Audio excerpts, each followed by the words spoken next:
రేపు భద్రాచలంలో జరగబోయే ప్రజా ఆశీర్వాద ఏర్పాటును పరిశీలిస్తున్న పొంగులేటి ఈ సందర్భంగా ఆయన మాట్లాడుతూ తెలంగాణ రాష్ట్ర ముఖ్యమంత్రి యనుమల రేవంత్ రెడ్డి భద్రాచలం అభివృద్ధి కొరకు మరియు ఇందిరమ్మ ఇళ్ల పథకాలు ప్రారంభించబోతున్నారని తెలంగాణ రాష్ట్ర మంత్రి పొంగులేటి శ్రీనివాసరెడ్డి అన్నారు. ఇప్పుడు ఆయన మాటల్లో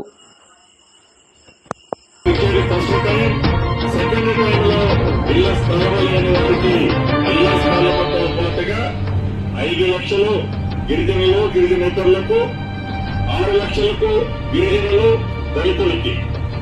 ఈ ప్రభుత్వం ఇచ్చే ఆలోచనతో ముందుకు పోతుంది. ఈ కార్యక్రమాన్ని చిత్తశుద్ధితో మనస వాచ కర్మల ఈ ప్రభుత్వం ఏదైతే ప్రజల ప్రభుత్వం, ప్రజల కోసమున్న ప్రభుత్వం, పాలకులం కాదు మేము సేవకులమని ఏదైతే చెప్తూ ప్రజల ముందుకు మేము వచ్చామో అది చేస్తున్నామో దాన్ని